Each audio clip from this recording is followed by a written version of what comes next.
दोस्तों, इस दुनिया में मौत एक ऐसी सच्चाई है जिसे आज तक कोई टाल नहीं सका। इस दुनिया में पैदा हुआ हर एक इंसान यही चाहता है कि वो कभी ना मरे, लेकिन जीवन देना और लेना इंसानों के बस की बात नहीं। इंसान की अमर होने की कोशिश काफी सालों से चलती आ रही है, लेकिन दुख की बात ये है कि आज तक ऐसा कोई इंसान पैदा नहीं हुआ जो मरा ना हो। दोस्तों, अब तक तो आप लोग यही सोचते होंगे कि अगर इंसान अभी तक अमर नहीं हो सका तो कोई जानवर भी अमर नहीं हो सकता। हाँ, ये बात सच है कि जानवर भी अमर नहीं है और उन्हें भी मौत एक न एक दिन आती ही है। लेकिन दोस्तों, शायद आपको ये नहीं पता कि ऊपर वाले ने कुछ स्पीशीज को ऐसा भी बनाया है जो अमर है और कभी नहीं मरते। कभी नहीं का मतलब है कभी नहीं मरते, और कुछ ऐसे स्पीशीज हैं जो अमर होने के काफी करीब हैं। तो इसीलिए आज की वीडियो में मैं आपको 6 ऐसे जानवर बताने वाला हूँ जो अमर हैं। वीडियो का एंड तक देखना, और वीडियो शुरू करने से पहले मैं आपको एक बात और बता दूं कि अगर आपने हमारा चैनल अभी तक सब्सक्राइब नहीं किया है तो अभी लाल बटन को दबा के सब्सक्राइब कर दो, साथ में घंटी भी दबा दो ताकि इस चैनल पे जब भी कोई वीडियो आए आपको उसकी नोटिफिकेशन मिल जाए। ओशियन क्वाहॉक। दोस्तों, ओशियन क्वाहॉक्स आपने जरूर देखे होंगे अगर आप कभी समुद्र के पास गए होंगे। ये शैल वाले स्पीशीज ज्यादातर नॉर्थ अटलांटिक में पाए जाते हैं और ये आर्टिका आइलैंडिका के नाम से भी जाने जाते हैं। इस स्पीशीज में खास बात ये है कि ये स्पीशीज काफी लंबे समय तक जिंदा रह सकते हैं, क्योंकि इस स्पीशीज के शरीर में एक ऐसा एंटीऑक्सीडेंट एंजाइम पाया जाता है जो कि लंबे समय तक इसके जिंदा रहने का कारण है। ज्यादातर एनिमल्स के सेल्स में जिन मॉलिक्यूल्स में ऑक्सीजन होता है वो सेल मेम्ब्रेन से रिएक्ट कर जाते हैं और इसी वजह से सेल्स भी डैमेज हो जाते हैं और नए सेल्स में रिप्लेस हो जाते हैं। और यही सारे लिविंग बींग्स की उम्र के बढ़ने का भी कारण है। जैसे जैसे इंसान या किसी भी जानवर की उम्र बढ़ती है वैसे वैसे उनके सेल्स के रिप्लेसमेंट की प्रोसेस भी स्लो हो जाती है। लेकिन ओशियन क्वाहॉक के केस में ऐसा नहीं होता, क्योंकि उसके सेल मेम्ब्रेन्स मॉलिक्यूल से रिएक्ट नहीं करते, जिसकी वजह से इसके सेल्स काफी लंबे समय तक डैमेज नहीं होते और इसकी उम्र काफी धीरे धीरे बढ़ती है। कई सालों में इसके कुछ ही सेल्स रिप्लेस होते हैं, जबकि हम इंसानों के तो 1 सेकंड में 20 लाख से भी ज्यादा सेल्स रिप्लेस हो जाते हैं। 2006 में ब्रिटिश साइंटिस्ट ने एक ओशियन क्वाहॉक को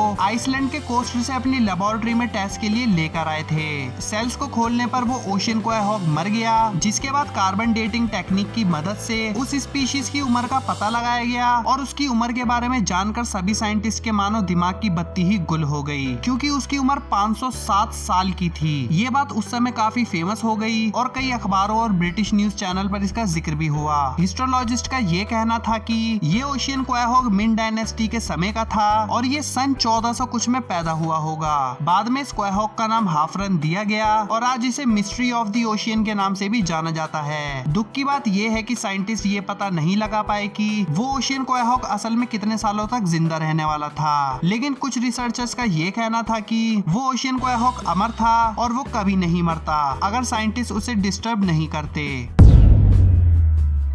नीमाटोड्स या राउंड वॉर्म्स, जिन्हें नेमाथेलमिन्थेस के नाम से भी जाना जाता है। इस दुनिया में सारे लिविंग बींग्स में से 80% आबादी इन्हीं की है। ये ऐसे क्रिएचर्स हैं अर्थ के जो लिथोस्फेयर में हर जगह, लिटरली हर जगह मौजूद हैं, जैसे कि रेगिस्तान, पहाड़, ओशियन और भी बहुत जगह। ये पैरासाइट्स की फॉर्म में बहुत सारे लिविंग एनिमल्स की बॉडीज के अंदर मौजूद होते हैं और कई बार इंसानों के अंदर भी ये पाए जाते हैं। नीमाटोड्स को हमने अपनी लिस्ट में इसलिए ऐड किया क्योंकि ये भी उन स्पीशीज में आते हैं जो लगभग अमर ही हैं। ये अमर होने के बहुत करीब हैं। जुलाई 2018 में रशिया के साइंटिस्ट ने प्रिंसटन यूनिवर्सिटी से कोलैबोरेट करके 300 नेमाटोड्स को आर्टिकल सर्कल से लेकर टेस्ट किया, इस उम्मीद में कि नेमाटोड्स की लाइफ स्पेन यानी एग्जैक्ट उम्र का पता लगाया जा सके। 2 नेमाटोड्स की रिसर्च करने के बाद ये सामने आया कि एक 32,000 सालों से जिंदा था और दूसरा 41,700 सालों से जिंदा था, जिसके बाद इन स्पीशीज को oldest living multicellular animal on the earth कहा जाने लगा।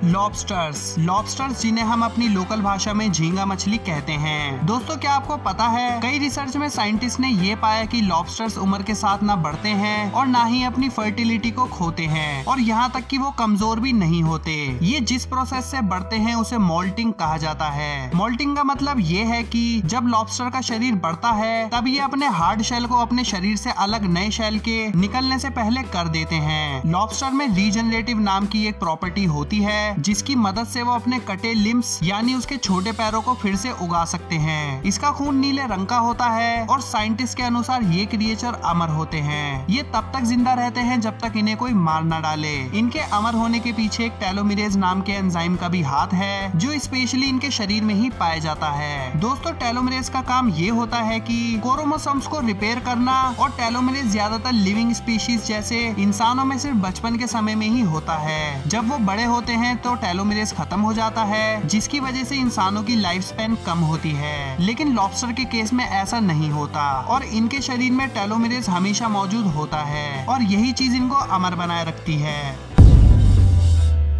प्लानारियन फ्लैटवर्म्स, ये स्पीशीज आपको बहुत जगह देखने को मिल जाएंगे क्योंकि ये फ्रेश वाटर और सॉल्ट वाटर दोनों में ही मौजूद होते हैं। प्लानारियन फ्लैटवर्म्स भी उन स्पीशीज में आते हैं जो अमर हैं। आज की डेट में इनको इमॉर्टल यानी अमर घोषित कर दिया गया है। अब तक आपने जितने स्पीशीज को देखा है वो अमर तब तक थे जब तक उन्हें कोई ना मारे, लेकिन इस स्पीशीज की तो बात ही कुछ और है। दोस्तों प्लानारियन फ्लैटवर्म्स ऐसा क्रिएचर है जिसके शरीर को चाकू से टुकड़ों में बांटने के बाद भी वो नहीं मरता। चाकू से कटने के बाद उसके शरीर के सारे हिस्से एक एक इंडिविजुअल स्पीशीज का रूप ले लेते हैं और हफ्ते भर के अंदर एक एक टुकड़ा एक नया प्लारियन फ्लैटवर्म बन जाता है। इस क्रिएचर में ये खूबी इसलिए है क्योंकि इसमें अडल्ट स्टीम सेल न्यूब्लास्ट पाए जाते हैं और ये सेल बहुत जल्दी रिप्लेस होकर नए सेल बन सकते हैं और एक हिस्सा कटने के बाद नए स्पीशीज को क्विक सेल डिवीजन की मदद से बना सकते हैं। हाइड्रा एक ऐसा ऑर्गेनिज्म है जो कि फ्रेश वाटर में पाया जाता है और ये ज्यादातर टेम्परेट या ट्रॉपिकल रीजन में पाए जाते हैं। ये 0.39 इंचेस तक लंबे होते हैं। बायोलॉजिस्ट हाइड्रा को टेस्ट करने में बहुत इंटरेस्टेड रहते हैं क्योंकि हाइड्रा में रीजनरेटिव प्रॉपर्टी होती है, बिल्कुल प्लानारियन फ्लैटवर्म्स की तरह, जिसकी मदद से हाइड्रा अपने शरीर के किसी भी अंग को दोबारा उगा सकता है। हाइड्रा कभी भी बुढ़ापे के चलते नहीं मरते। इन शॉर्ट हाइड्रा तब तक नहीं मरते जब तक कोई एक्सटर्नल फैक्टर उन्हें ना मारे। इसकी वजह है हाइड्रा के शरीर में मौजूद स्टीम सेल्स जो खुद से नए सेल बना सकते हैं। इसी खास बात की वजह से हाइड्रा अपने शरीर के कई पार्ट्स को काटने के बाद भी दोबारा उगा सकता है। हाइड्रा के रिप्रोडक्शन का भी कुछ अलग ही अंदाज होता है। हाइड्रा अपने छोटे छोटे डुप्लीकेट अपने ही शरीर में बनाते हैं। थोड़े समय बाद उसके शरीर से वो टाइनी डुप्लीकेट्स अलग हो जाते हैं और एक एक इंडिविजुअल हाइड्रा का रूप ले लेते हैं। लियोपार्ड लंगफिश को मरब्लेड लंगफिश भी कहा जाता है। ये ज्यादातर अफ्रीका में बाढ़ वाली जगह नदी या दलदल में पाई जाती है। इसका शरीर 7 फीट तक लंबा होता है और इनकी एक लंबी पूंछ भी होती है। इनके शरीर में किसी लेपर्ड की तरह धब्बे होते हैं। लेपर्ड लंगफिश की लगभग 133 बिलियन पेयर्स हैं। इस मछली की सबसे खास बात ये है कि पानी के अलावा जमीन या कीचड़ में भी ये 5 साल तक बिना फ्रेश वाटर के जिंदा रह सकती है। नदियों के पूरा नीचे या कीचड़ के नीचे ये मछली जमीन में गड्ढा करती है जिससे बुलबुले बनते हैं और ये मछली उन्हीं बुलबुलों से सांस लेती है। अगर ये मछली कहीं फंस जाती है और इन्हें खाना नहीं मिलता तो ये अपने बायोलॉजिकल क्लॉक को धीरे कर सकती है और अपने आप को लो एनर्जी स्टेट में ला सकती है, जिसमें वो अपने शरीर में मौजूद एनर्जी का कम से कम यूज करे। ये मछली अपने लीवर से भी सारे हार्मफुल प्रोडक्ट्स को आसानी से निकाल सकती है और ये सब प्रोसेस वो इंडेफिनिट समय तक कर सकती है और इसी वजह से इस मछली को अमर माना जाता है। तो दोस्तों ये थे वो 6 ऐसे जानवर जो अमर हैं। अगर वीडियो पसंद आई हो तो लाइक और शेयर जरूर करना और फ्यूचर में आने वाली और अमेजिंग वीडियोस देखने के लिए हमारे YouTube चैनल को सब्सक्राइब भी जरूर करना।